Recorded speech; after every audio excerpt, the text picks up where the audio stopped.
Salam dostlar. Bugün sizə elə bir adamdan danışacağıq ki, onun adını bəlkə də hər gün eşitmirsiniz. Amma əlinizdəki smartfondan tutmuş, otağınızı işıqlandıran lampaya qədər demək olar hər şeyi məhz ona borcluyuq. Onun adı Michael Faraday'dir. Gəlin, müasir dünyamızın bünövrəsini qoyan bu dahinin heyrətamiz hekayəsindən birlikdə səyahət edək. Yaxşı, gəlin beynimizi biraz işlədək. Bir yanda gündəlik həyatımızın ayrılmaz parçası olan bir smartfon, o biri yanda isə adi bir elektrik lampası. İlk baxışdan heç bir əlaqələri yoxdur, elə deyilmi? Bəs bu iki tamamilə fərqli görünən texnologiyanı bir-birinə nə bağlaya bilər? Cavab, inanın, sizi çox təəccübləndirəcək. Bəli, düz eşitdiniz. Sadəcə bir nəfər.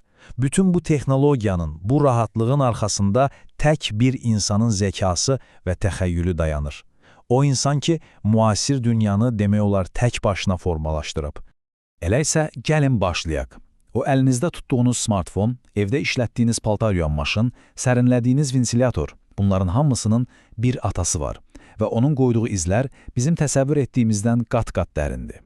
Məsələni çox sadələşdirək. Əgər bugün işığı yandırırsınızsa, telefonu enerji ilə doldurursunuzsa, deməli siz Michael Faraday'ə bir təşəkkür borcunusunuz. Evinizdəki kiçik mühərriklərdən tutmuş, bütün şəhərlərimizi enerji ilə təmin edən nəhəng elektrik stansiyalarına qədər hər şeyin təməlində onun kəşfləri dayanır. Yaxşı, bəs bu adam kim idi? Necə oldu ki, heç bir imkanı olmadan buralara gəlib çıxdı? Gəlin indi hekayənin ən başına. Bir cilçinin dükanından böyük bir laboratoriyaya uzanan o, möhtəşəm səyahətə qaydaq. Təsəvvür edin, bir gəncin demək olar ki, heç bir məktəb təhsili yoxdur. Kitab cildləyən bir şagird işləyir. Amma nə edir?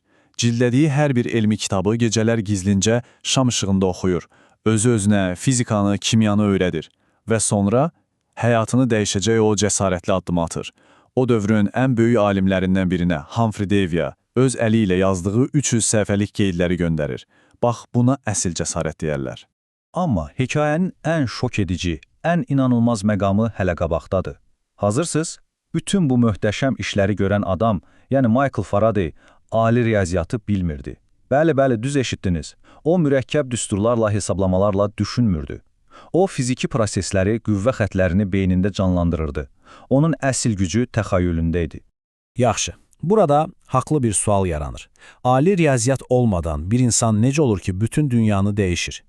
Gəlin indi o möhtəşəm kəşflərə baxaq, görək o təxəyyül əslində nələrə qadir imiş. Hər şey onun ən böyük kəşfi olan elektromaqnit induksiyası ilə başladı. Fikir əslində çox sadədir. Faraday başa düşdü ki, bir maqnitlə məftili bir-birinə yaxınlaşdırıb uzaqlaşdıranda, yəni hərəkət etdirəndə, o məftildə elektrik cəryanı yaranır. Vəssalam. Bugün şəhərlərimizi işıqlandıran o nəhəng elektrik stansiyalar var ha, hamısı bax bu sadə prinsip üzərində işləyir. Bu kəşf sözün əsl mənasında dünyanı qaranlıqdan çıxardı. Amma Faraday bununla dayanmadı. O düşündü ki, əgər hərəkətdən elektrik yaratmaq olursa, deməli bunun əksi də mümkündür. Yəni, elektrikdən də hərəkət yaratmaq olar və beləcə tarixdəki ilk elektrik mühərriki icad olundu. Baxın, mətbəxinizdəki blender, yayda sərinlədiyiniz ventilyator, hətta müasir elektrik avtomobilləri hamısının babası məhz o ilk sadə mühərrikdir. Yaxşı, başqa bir praktiki misal. Heç ildırımlı havada təyyarədə olmusunuz? İnsana qəribə bir qorxu gəlir, düzdürmü? Amma əslində təyyarənin içi ildırımdan qorunmaq üçün ən təhlükəsiz yerlərdən biridir. Niyə? Cavab, Faraday qəfəsi. Faraday kəşf etdi ki, metal bir qəfəs elektrik sahəsini özündən çəri buraxmır. Təyyarənin gövdəsi də eyni ilə o qəfəs rolunu oynayır. Hətta evdəki mikrodalğalı sobanın şüşəsindəki o tor var ha, o da eyni prinsiplə işləyir. Və yenə də eyni suala qaydırıq, bütün bunları riyaziyatsız necə bacardı? Bax, Faradayın fərqi də elə buradaydı. Digər alimlər kağız üzərində mürəkkəb tənliklər yazarkən, o laboratoriyada əlləri ilə təcrübələr aparırdı. O, görünməyən qüvvə xətlərini gözünün önündə canlandırırdı. Yəni, onun beyni istənilən kalkülyatordan daha güclü bir vizualizasiya aləti idi. Yaxşı, biz onun elmi tərəfini, dahiliyini gördük. Amma Michael Faraday təkcə bir alim deyildi. İndi gəlin onun hekayəsinin bir də insani tərəfinə baxaq. Onun xarakteri və vicdanı da, inanın, kəşfləri qədər heyratamizdir.